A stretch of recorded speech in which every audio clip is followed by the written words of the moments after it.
Hi everyone, कैसे हो आप सभी लोग। आई होप आप लोग अच्छे होंगे। मैं हूं राहुल जयसवाल एंड स्वागत करता हूं आप सभी का एक बार फिर हमारे यूट्यूब चैनल JR ट्यूटोरियल्स में। फ्रेंड्स, आज अगेन आपके सामने मोस्ट इंपॉर्टेंट साइंस का लेक्चर वीडियो लेकर आ गया हूं दोस्तों, जिसमें हम पढ़ने वाले हमारे 10th स्टैंडर्ड के लिए साइंस 1 सब्जेक्ट का एक न्यू चैप्टर, एक बहुत ही फ्रेश एंड बेहतरीन चैप्टर आपके लिए शुरुआत करने जा रहे हैं दोस्तों, जिस चैप्टर का नाम है चैप्टर नंबर 7 लेंसेस। आज हम इस पर्टिकुलर चैप्टर का पहला लेक्चर यानी कि लेक्चर नंबर 1 हम शुरुआत करने जा रहे हैं।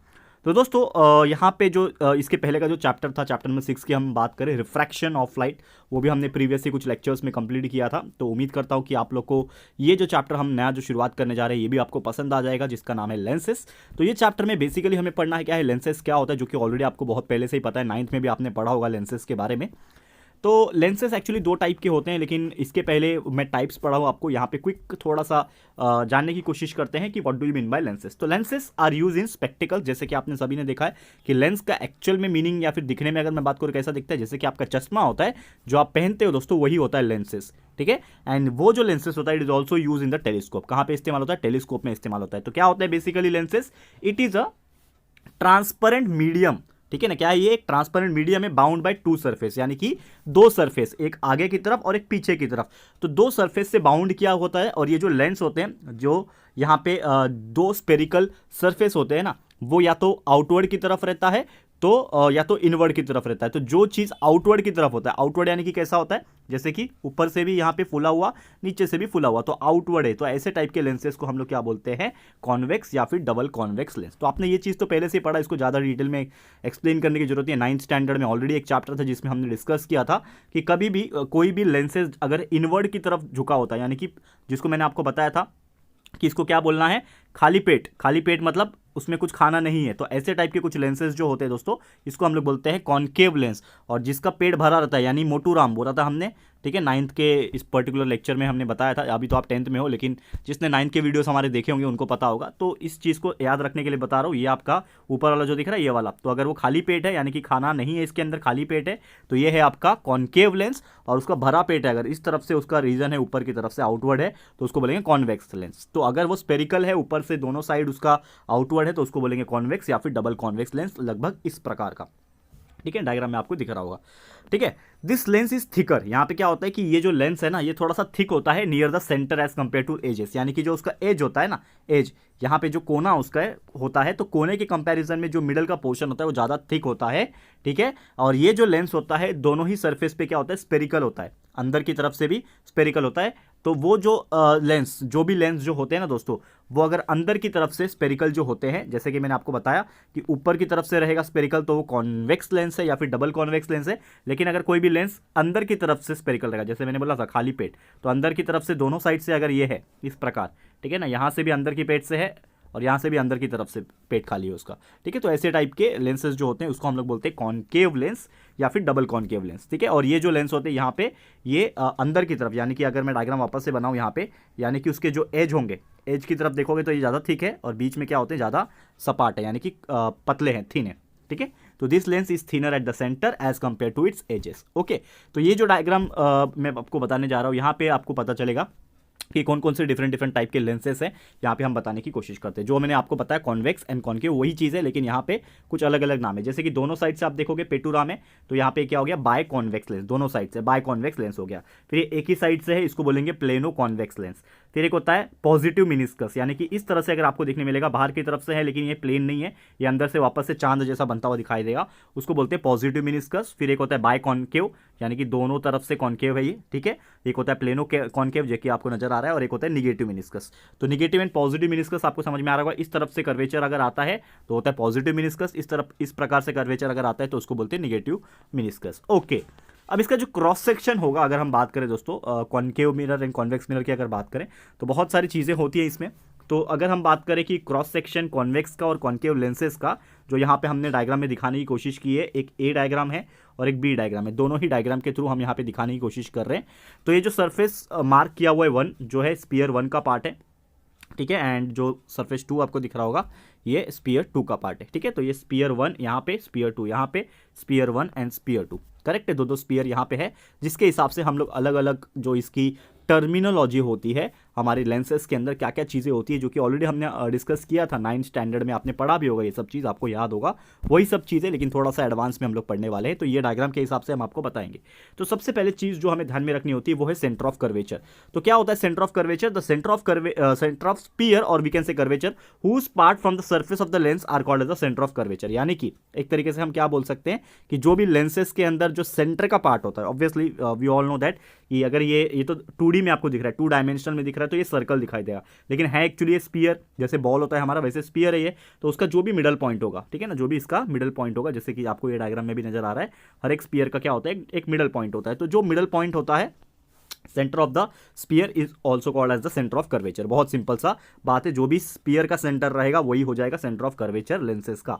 तो यहाँ पे ए लेंस जो है इसके बोथ सरफेस जो है स्पेरिकल है, तो दोनों सेंटर्स यहाँ पे दिए हुए हैं C1 और C2 के हिसाब से। तो यहाँ पे भी C1 है, C2 है, यहाँ पे C1 और C2 है, तो दोनों ही केस में C1 एंड C2 जो है आपको यहाँ पे जो नजर आ रहे हैं उसी को हम लोग बोलेंगे सेंटर ऑफ कर्वेचर।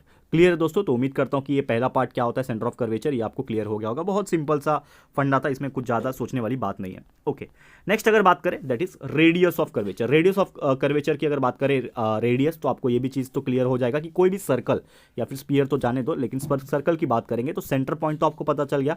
तो कोई भी सर्कल के अंदर सेंटर पॉइंट से जो आउटर मोस्ट लाइनिंग की तरफ जो डिस्टेंस होता है उसी को रेडियस बोलते हैं।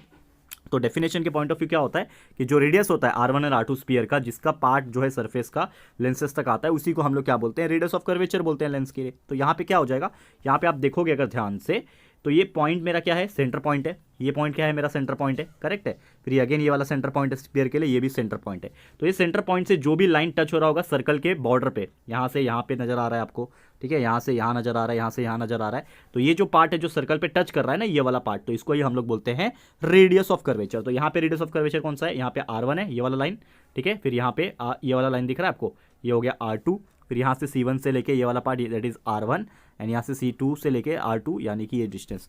तो ये जितने भी डिस्टेंस है यहाँ पे क्या हो जाएंगे, रेडियस ऑफ कर्वेचर हो जाएंगे। क्लियर हो गया? तो दोस्तों बहुत ज़्यादा इंपॉर्टेंट था ये, सेंटर से जो भी लाइनिंग टच होता है सर्कल तक, वो लाइन्स वो जो डिस्टेंस होता है उसी चीज़ को हम लोग बोलते हैं radius of curvature, and it is denoted by capital letter R। Okay दोस्तों, क्लियर होता है? चलो नेक्स्ट क्या है हमारा, प्रिंसिपल एक्सिस। तो प्रिंसिपल एक्सिस क्या होता है इसके बारे में भी देख लेते हैं। तो एक imaginary line passing through both the centre of curvature is called the principal axis. बहुत सिंपल सा फंडा था, बहुत सिंपल सा डेफिनेशन भी है कि अगर कोई भी एक इमेजिनरी लाइन ड्रॉ होता है और वो पास हो रहा है, कहां से पास हो रहा है, दोनों सेंटर्स के बीच में से पास हो रहा है, तो सेंटर ऑफ कर्वेचर के थ्रू, तो उसी चीज को हम लोग बोलेंगे प्रिंसिपल एक्सिस। तो यहाँ पे एक तरीके से जैसे हर एक चीज में एक्सिस होता है, वैसे यहाँ पे भी एक एक्सिस होगा। क्या एक्सिस है कि मेरा एक ऐसा लाइन जो कि दोनों के दोनों सेंटर से पास होगा। तो ये एक लाइन मैंने यहाँ से सेंटर से पास किया एक स्पीयर में से, वैसे ही एक और लाइन यहाँ से पास किया दूसरे सेंटर में से। तो ये जो बनता हुआ लाइन आपको जो दिखाई दे रहा है दोस्तों, इसी को मैं क्या बोलूंगा, प्रिंसिपल एक्सिस। सेम यहाँ पे भी आपको दिख रहा होगा। तो ये जो इमेजिनरी लाइन होती है जो कि आपको दिख रही है यहाँ पे, ये जो लाइन होती है इसी को बोलते हैं प्रिंसिपल एक्सिस। क्लियर है? बहुत सिंपल है, इसमें कुछ भी ज़्यादा सोचने वाली बात नहीं है। अगला जो कंटेंट है वो है ऑप्टिकल सेंटर O।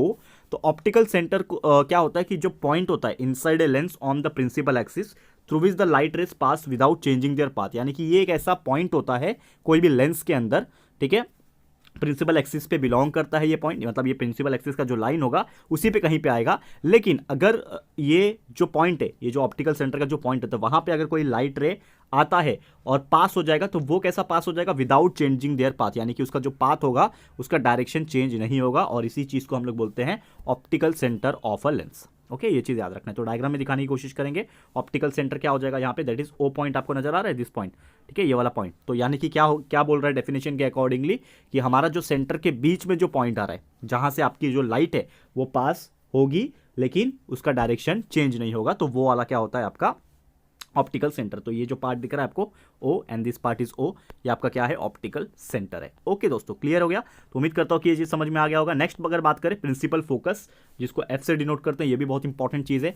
तो when light rays parallel to the principal axis are incident on a convex lens, यानी कि अगर कोई भी लाइट रे जो होता है हमारा जो प्रिंसिपल एक्सिस से पैरेलल होता है, तो अगर वो कॉन्वेक्स लेंस से इंसिडेंट होता है तो वो कन्वर्ज होता है to a point to the principal axis. तो ये पॉइंट को हम लोग क्या बोलते हैं, प्रिंसिपल फोकस बोलते हैं लेंस के लिए। तो प्रिंसिपल फोकस क्या होता है, यहाँ पे F, तो यहाँ पे हमारा जो F है वो यहाँ पे आपको नजर आ जाएगा। तो प्रिंसिपल फोकस यहाँ पे आपको दिख रहा होगा। ठीक है दोस्तों, तो क्लियर है, तो ये चीज़ आपको समझ में आ गया होगा। अब यहाँ पे अगर मैं बात करूँ नेक्स्ट की, जो कि प्रिंसिपल फोकस, तो आपको समझ में आ गया कि लाइट रे पैरेलल होता है प्रिंसिपल एक्सिस से, ठीक है, तो वो कन्वर्ज होता है एक पॉइंट पे आके, तो वही चीज़, वही जो पॉइंट होता है उसको प्रिंसिपल फोकस बोलते हैं लेंस का, ठीक है ना।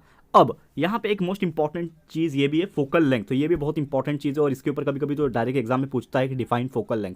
तो ये फोकल लेंथ का मतलब क्या होता है, the distance between the optical centre और प्रिंसिपल फोकस। तो जो प्रिंसिपल फोकस होता है दोस्तों और ऑप्टिकल सेंटर होता है, उसके बीच का जो डिस्टेंस अगर निकाल लोगे ना, तो वो होता है आपका फोकल लेंथ। क्लियर है दोस्तों, तो यहाँ पे डायग्राम में भी देख लेते हैं, ठीक है। तो ये आपका ऑप्टिकल सेंटर आप देखोगे यहाँ पे, दैट इज ऑप्टिकल सेंटर, और आपका जो भी फोकल लेंथ होगा, तो वहाँ से अगर हम उसका वैल्यू निकाल देंगे, ठीक है, जो डिस्टेंस अगर हम लोग कैलकुलेट कर लेंगे, तो आपका क्या आ जाएगा एक तरीके से, ठीक है, वो आपका मिल जाएगा आपको फोकल लेंथ एफ, ठीक है। क्लियर है, तो उम्मीद करता हूँ कि ये चीज़ भी आपको क्लियर हो गया होगा। तो दोस्तों इसी के साथ फिर हमारा ये जो लेक्चर है आज का समाप्त होता है, जिसमें हमने नॉर्मली बहुत सारी चीज़ें डिस्कस की, एंड आगे के जो बचे हुए पार्ट्स है इस चैप्टर के वो भी हम डिस्कस करेंगे। तो बेसिकली विल स्टडी द रे diagram and the remaining part, जो भी बचा हुआ पार्ट है वो हम लोग पढ़ेंगे हमारे अगले लेक्चर में, नेक्स्ट लेक्चर में हम लोग पढ़ेंगे, ठीक है। तो आज के लिए इतना ही। Thank you so much for watching this video, and उम्मीद करता हूँ कि हमने जो नया चैप्टर आपके लिए स्टार्ट किया है ये आपको पसंद आ रहा होगा एंड बहुत सारी चीज़ें आपको समझ में भी आ रही होगी, ठीक है दोस्तों। तो आज के लिए इतना ही, जल्द मिलेंगे हमारे अगले लेक्चर वीडियो में, ठीक है दोस्तों। तो ये वीडियो आपको कैसा लगा है प्लीज़ हमें कमेंट करके बताइएगा, अपनी राय और सजेशन जरूर से दीजिएगा, और अगर आपको ये वीडियो पसंद आया है, यूजफुल लगा है फ्रेंड्स, तो प्लीज़ वीडियो को लाइक कीजिएगा, शेयर कीजिएगा, अपने सारे फ्रेंड्स लोग को फटाफट से शेयर कर दो। एंड अगर आपने अभी तक इस चैनल को सब्सक्राइब नहीं किया है तो फटाफट से हमारे इस चैनल को भी सब्सक्राइब कर देना, साथ में बेल आइकन को हिट कर देना, ताकि जब भी हम लोग वीडियो लेकर आएंगे आप लोगों को नोटिफिकेशन मिलती रहेगी, ठीक है फ्रेंड्स। तो मिलते हैं हमारे अगले वीडियो में। ये वीडियो देखने के लिए thank you and good bye.